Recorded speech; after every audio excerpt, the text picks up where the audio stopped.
Hi, I'm Lee Terry from the Middle Ground. TMG is the online people's think tank that promotes moderate, productive, and nonpartisan solutions to economic, social, and political problems. And I'm Cynthia Smith from the Middle Ground. You can learn more about TMG at themiddleground.org. But, simply put, we are a people's think tank trying to get things done outside of the divisive, ineffective, and partisan American political scene. No pulling punches there, I see. This is the second installment of our series on climate change. In this series, we are examining a number of potentially effective and practical responses to climate change, a problem that has gotten much too big for anyone to ignore. If you disagree with that, then this episode is just not for you. On the other hand, we do encourage viewers to participate in the search for solutions to climate change on our website, themiddleground.org, the home of our online people's think tank. Today, we're going to talk about regenerative farming practices. Believe it or not, universal adoption of regenerative farming could be enough to stop climate change all by itself. Whoa, that's a pretty outrageous claim. Well, I'm not the one who made it. It comes from a report by the Rodale Institute out of Kutztown, Pennsylvania. What is a Cutts, and why is there a town named after it? I will ignore that. Here's exactly what they said. With the use of cover crops, compost, crop rotation, and reduced tillage, we can actually sequester more carbon than is currently emitted, tipping the needle past 100% to reverse climate change. That's a quote.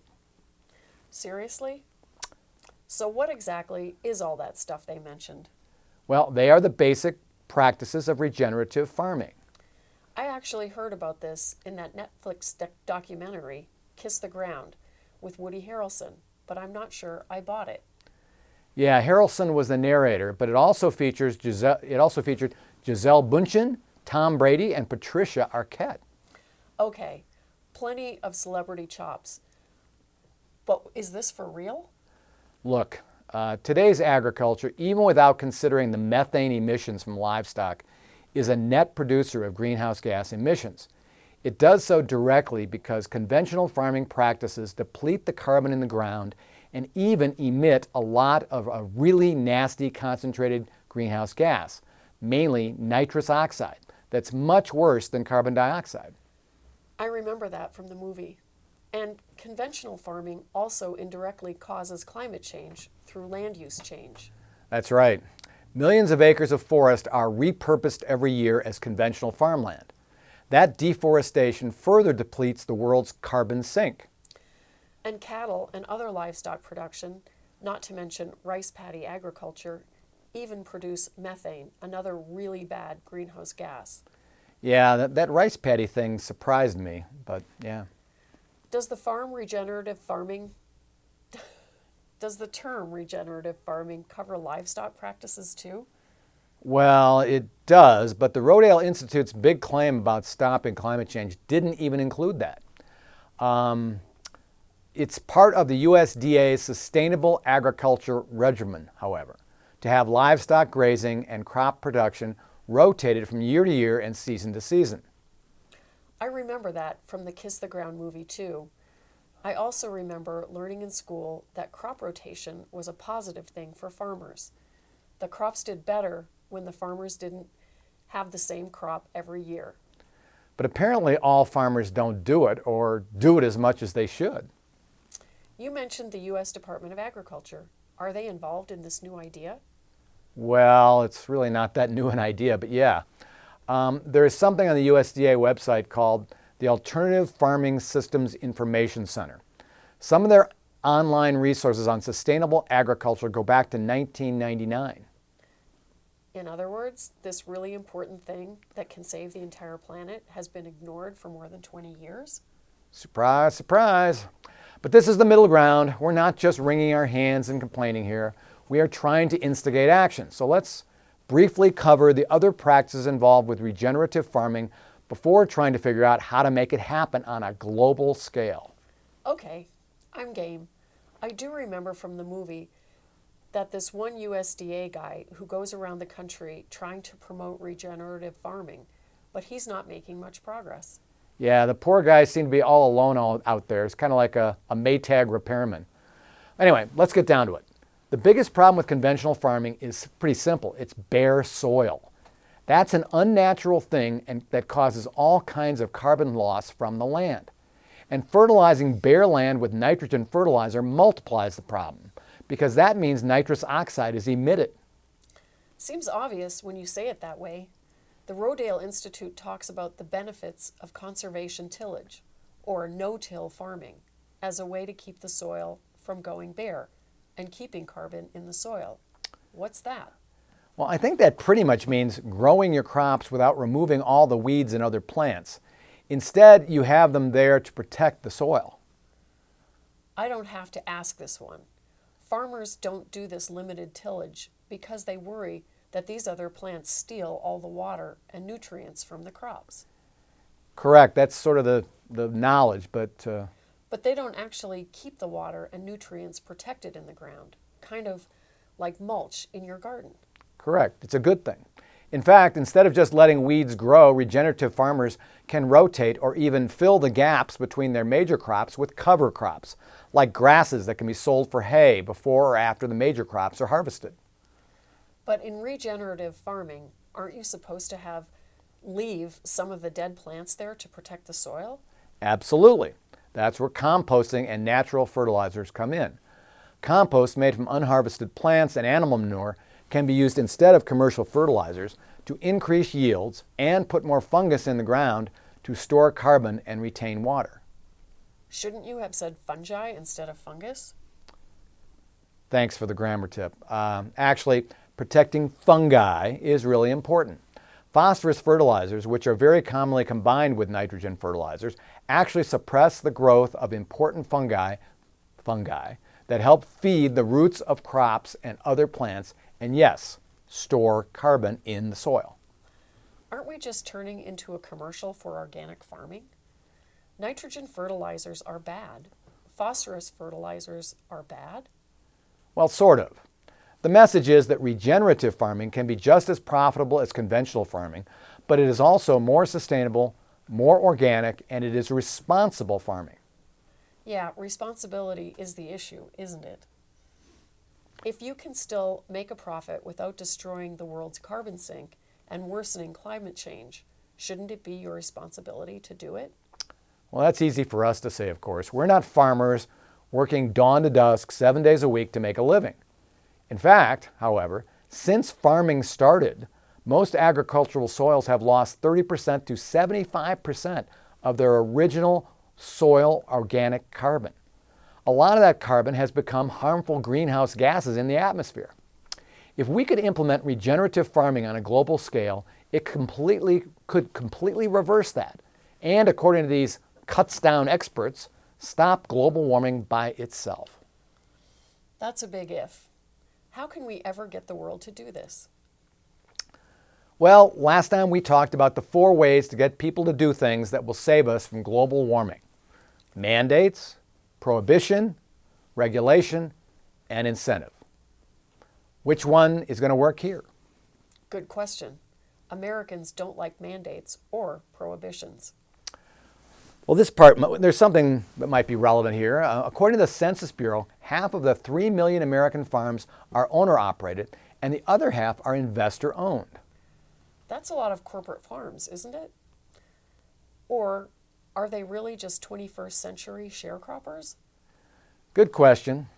So do you think it would be a good idea to treat owner-operators differently from investors and their farm tenants? Maybe. Or maybe there could be different rules based on the size of the farm. If you treat small farmers better, you might even encourage big farms to break up into smaller ones. I don't know if that's good or bad. I do think prohibition has a place. Banning commercial nitrogen and phosphorus fertilizers sounds like a no-brainer. Not so fast. The fertilizer manufacturers and the farmers who currently use all that fertilizer are going to be hopping mad about that. Okay, so maybe we go with incentives instead, but we've still got to drastically reduce those fertilizers, especially nitrogen. Agreed. It's a big, complicated agricultural world out there with thousands of different economic incentives driving behavior. Let's start with the politically easier stuff first. For example, it might be easy, relatively speaking, to get Congress to put an import tariff on foreign farm goods that are not produced with regenerative farming. U.S. farmers would like that. Consumers and food importers, not so much. Free trade economists would hate it. On the domestic side, could we reinvent the entire federal crop subsidy program to subsidize only regenerative farms? U.S. farmers wouldn't like that, unless maybe the money generated from the tariffs was given to them to subsidize their conversion to regenerative farming. Oh, okay, now we're getting somewhere. I really like the idea of redirecting the money from tariffs on non-regenerative food imports instead of having it disappear into the government treasury. Would we then force farmers to convert to regenerative farming since we are subsidizing it? No, that's too much, too fast. But the government could start phasing out any tax breaks, crop subsidies, or anything else good for conventional farmers. A slow squeeze. Give them time and money to adapt, eh? It sounds like if this all happens, non-organic, non-regenerative, non-sustainable produce will become the most expensive stuff at the grocery store instead of the cheapest. That's the idea. And consumers always vote with price tags. So now it's time to talk about whether putting all these new incentives in place to convert U.S. farmers to regenerative farming is politically realistic. Yeah, that's always the hardest part. This is where the whole economic neutrality thing comes in. You mean the middle ground belief that whatever changes are made, they can't put all the economic pain on any one group or industry, right? Yeah, and the groups or industries that are negatively affected by the change need to get an offsetting benefit from the change, a special break that no one else gets in exchange for them accepting the hurt. Otherwise, they will fight the changes tooth and nail, and it will never happen. You can call it a bribe, or you can just call it fair. Well, in this case, we have pain being put on fertilizer manufacturers, farmers currently doing conventional agriculture, food importers, foreign food producers, and probably some others. Right. The mining companies who produce the minerals and the natural gas industry that provides the principal components of these fertilizers will also be hurt by any curtailment. So, to make this politically possible, the fertilizer manufacturers and their raw materials suppliers would need to get special tax breaks or incentives to produce more regenerative farming supplies, like compost-based fertilizers, and more importantly, reduce production of the bad fertilizers. So I guess that means if you're a bad guy selling nasty fertilizers, you get a special break that gives you an advantage over your competitors when everyone is converting to organic fertilizers because of the switch to regenerative farming. Can we at least make an exception for Russia? Can we still treat them badly even though they are losing their fertilizer business? I think after what they just did to Ukraine, I don't think it's going to be a hard sell to put more economic pain on Russia. Just go for it. I still don't like giving oil companies and mining companies who are already trashing our land and air special tax breaks and incentives. Is that really necessary, and is it fair? I do think it's fair, actually, and I know it's necessary because we have to avoid the political gridlock that has prevented climate change legislation in the past. But in terms of fairness, just imagine that the government came in and took your valuable riverfront land to build a water treatment plant to help the environment. Shouldn't they compensate you for that, even if you are a big, nasty oil company? I guess so. But I don't like giving anything to big, nasty oil companies, even when they deserve it. You're not supposed to like it. You're only supposed to accept it in a Machiavellian sort of way. We need this done right away, and it won't get done for decades if the oil and gas industry or the mining industry opposes it. I get it. But can we really get the whole world to change to regenerative farming practices and reverse climate change like the Rodale Institute claims? Is our work done here? Well, I don't think we can get the whole world to do it. But remember, this is only episode number 2 of the TMG series on stopping climate change. If the world is only half successful with each of the ideas we're going to discuss in our first 5 episodes, then yes, the world can actually win the climate change battle. I really like that. It makes me feel like we're doing something important here. Well, I sure hope so. The middle ground is promoting the ideas, but it's our viewers who have to consider them, improve them, and then execute on them. Everyone watching this video needs to push their state, local, and federal governments and businesses to do the right thing for the climate, like incentivizing regenerative farming. The people need to invest their voices, their time, and their money into getting these ideas implemented ASAP. It's really easy to tell yourself that somebody else will do it. Truth is, they won't. We all need to step up. Well said. In our next episode, we are going to stick with the general topic of carbon sinks, as opposed to reducing GHG emissions by talking about reforestation. That's another big one. We are all the middle ground.